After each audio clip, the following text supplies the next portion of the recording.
ശ്രീ മഹാഗണപതിയൈ നമ. ഓം ശ്രീ സരസ്വതിയൈ നമ. ഓം ശ്രീ ഗുരുഭ്യോ നമ. ഓം ശ്രീകൃഷ്ണ പരമാത്മനേ നമ. ഇന്ന് നമ്മൾ നാരായണീയം ദശകം 5 ആരംഭിക്കുകയാണ്. ദശകം 5 വിരാട് പുരുഷോത്പത്തി. ഈ ദശകത്തിലെ ഒന്നാമത്തെ ശ്ലോകം നമുക്ക് ചൊല്ലാം.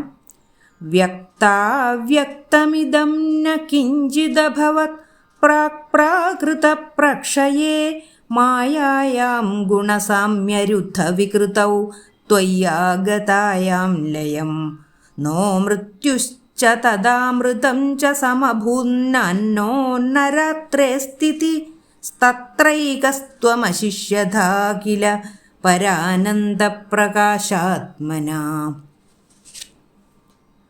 കഴിഞ്ഞ ദശകങ്ങളിലെ ശ്ലോകങ്ങളിൽ പറഞ്ഞിരുന്നു, ബ്രഹ്മാവിൻ്റെ 100 വർഷത്തെ ആയുസ്, അതായത് 100 ബ്രഹ്മവർഷം കഴിയുമ്പോൾ പ്രാകൃത പ്രളയം അല്ലെങ്കിൽ ബ്രഹ്മപ്രളയം സംഭവിക്കും.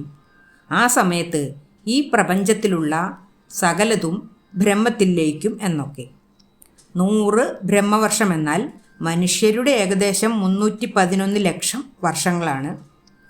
ഈ പ്രാകൃത പ്രളയം തുടങ്ങിയാൽ ആ പ്രളയം തന്നെ വീണ്ടും 100 ബ്രഹ്മവർഷം നീണ്ടു നിൽക്കുമെന്നാണ് പറയുന്നത്. അതിനുശേഷമാണ് വീണ്ടും സൃഷ്ടി തുടങ്ങുന്നത്. ഈ ദശകത്തിൽ പ്രളയാവസ്ഥയെക്കുറിച്ചും പിന്നീട് സൃഷ്ടി തുടങ്ങുന്നതിനെക്കുറിച്ചുമാണ് പറയുന്നത്. നമുക്ക് ഈ ഒന്നാമത്തെ ശ്ലോകത്തിലെ വരികളുടെ അർത്ഥം നോക്കാം. വ്യക്താവ്യക്തമിദം ന കിഞ്ചിദഭവത് പ്രാകൃതപ്രക്ഷയേ മായായാം ഗുണസാമ്യരുദ്ധവികൃതൗ ത്വയ്യാഗതായാം ലയം. വ്യക്താവ്യക്തമിദം, വ്യക്താവ്യക്തം എന്നാൽ വ്യക്തമായതും അവ്യക്തമായതും. വ്യക്താവ്യക്തമിദം, ഈ പ്രപഞ്ചത്തിൽ പ്രളയത്തിന് മുമ്പുണ്ടായിരുന്ന സകലതും, അതായത് സ്ഥൂലമായതും സൂക്ഷ്മമായതുമായ അല്ലെങ്കിൽ വ്യക്തമായതും അവ്യക്തമായതുമായ സകലതും. ന കിഞ്ചിത് അഭവത്, കിഞ്ചിത് യാതൊന്നുപോലും, അഭവത് എന്ന് പറഞ്ഞാൽ ഉണ്ടായിരിക്കുക എന്നർത്ഥം. ന കിഞ്ചിത് അഭവത് എന്ന് പറഞ്ഞാൽ യാതൊന്നുപോലും ഉണ്ടായിരുന്നില്ല. പ്രാകൃതപ്രക്ഷയെ, പണ്ട്, പ്രാകൃതപ്രക്ഷയെ പ്രാകൃതപ്രളയകാലത്ത്, അതായത് മേൽപ്പത്തൂർ നാരായണീയം രചിച്ചുകൊണ്ടിരിക്കുന്ന അവസ്ഥയിൽ ആണ് പറയുന്നത്. പണ്ട് പ്രാകൃതപ്രളയ സമയത്ത് ഇന്ന് ഈ പ്രപഞ്ചത്തിൽ കാണുന്ന വ്യക്തമായതും അവ്യക്തമായതുമായ യാതൊന്നും തന്നെ ഉണ്ടായിരുന്നില്ല. മായായാം ഗുണസാമ്യരുദ്ധവികൃതൗ ത്വയ്യാഗതായാം ലയം. മായയിൽ ഗുണസാമ്യം, ഗുണം എന്നാൽ ത്രിഗുണങ്ങളെയാണ് പറയുന്നത്. സത്വഗുണം, രജോ ഗുണം, തമോ ഗുണം, ഈ 3 ഗുണങ്ങളും സാമ്യാവസ്ഥയിലായിരുന്നു മായയിൽ ഉണ്ടായിരുന്നത്.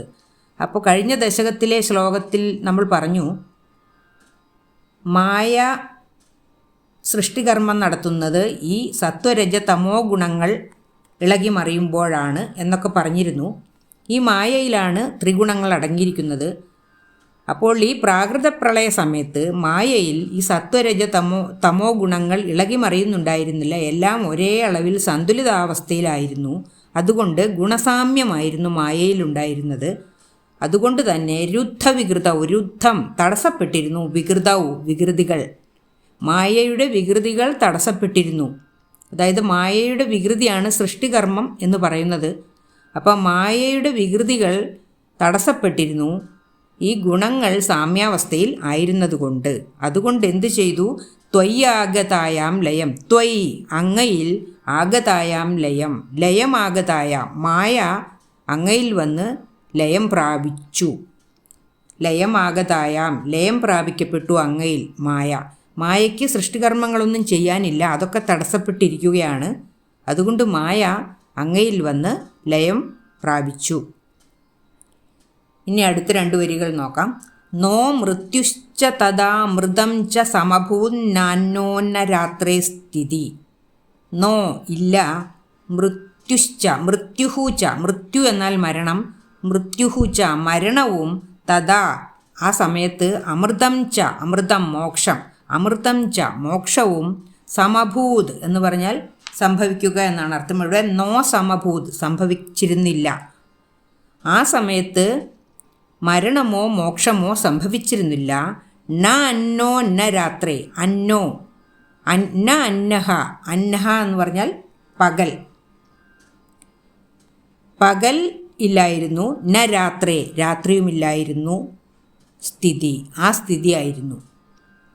സൂര്യചന്ദ്രന്മാരൊന്നും ഇല്ലായിരുന്നു. സൂര്യചന്ദ്രന്മാരൊക്കെ ബ്രഹ്മത്തിൽ ലയിച്ചിരുന്നു. പ്രപഞ്ചത്തിലുള്ള സകലതും എന്ന് പറയുമ്പോൾ സൂര്യചന്ദ്രന്മാരെല്ലാം ബ്രഹ്മത്തിൽ ലയിച്ചിരിക്കുകയായിരുന്നു. അതുകൊണ്ട് തന്നെ ന അന്നഹ ന രാത്രേഹേ, പകലുണ്ടായിരുന്നില്ല, രാത്രിയും ഉണ്ടായിരുന്നില്ല. അതായിരുന്നു സ്ഥിതി.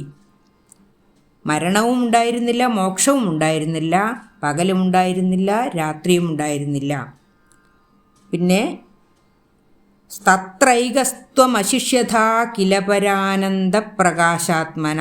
തത്രൈകസ്ത്വം, തത്ര ഏക, തത്ര എന്നാൽ അവിടെ, അപ്പോൾ, ഏക ഒരേ ഒരു, തത്ര ഏക അവിടെ, അപ്പോൾ ഒരേ ഒരു, ത്വം അങ്ങ് മാത്രം, അശിഷ്യത അവശേഷിച്ചിരുന്നുള്ളൂ. അപ്പോൾ അവിടെ അവശേഷിച്ചിരുന്നത് ഒരേ ഒരു അങ്ങ് മാത്രമായിരുന്നു. കില പോലും, അപ്പോൾ അവിടെ അവശേഷിച്ചിരുന്നത് ഒരേ ഒരു അങ്ങ് മാത്രമായിരുന്നു പോലും. പരാനന്ദപ്രകാശാത്മന, പരാനന്ദപ്രകാശാത്മരൂപമായിട്ട്, അല്ലാതെ മഹാവിഷ്ണു രൂപത്തിലോ വിരാട് സ്വരൂപത്തിലോ ഒന്നും ആയിരുന്നില്ല. അവിടെ അപ്പോൾ ഒരേ ഒരു അങ്ങ് മാത്രം ശേഷിച്ചിരുന്നു, പരമാനന്ദപ്രകാശമായിട്ടുള്ള ഒരു മഹാ തേജസ്സായിട്ട് എന്നാണ് പറയുന്നത്. ഇനി നമുക്ക് ഈ ശ്ലോകത്തിൻ്റെ ഒരുമിച്ചുള്ള അർത്ഥം ഒന്നുകൂടി പറയാം. പണ്ട് പ്രാകൃത പ്രളയ സമയത്ത് ഇന്ന് ഈ പ്രപഞ്ചത്തിൽ കാണുന്ന വ്യക്തമായതും അവ്യക്തമായതുമായ യാതൊന്നും ഉണ്ടായിരുന്നില്ല. മായയിലാണെങ്കിൽ ത്രിഗുണങ്ങളായ സത്വരജ തമോ ഗുണങ്ങൾ ഒരേ അളവിലായിരുന്നത് കൊണ്ട് മായയുടെ വികൃതിയായ സൃഷ്ടികർമ്മം തടസ്സപ്പെട്ടിരുന്നു. അതുകൊണ്ട് മായ പൂർണ്ണമായും അങ്ങയിൽ ലയിച്ചിരിക്കുകയായിരുന്നു. മരണമോ മോക്ഷമോ ആ സമയത്ത് സംഭവിച്ചിരുന്നില്ല. സൂര്യചന്ദ്രന്മാരെല്ലാം ബ്രഹ്മത്തിൽ ലയിച്ചിരുന്നതുകൊണ്ട് പകലോ രാത്രിയോ ഉണ്ടായിരുന്നില്ല.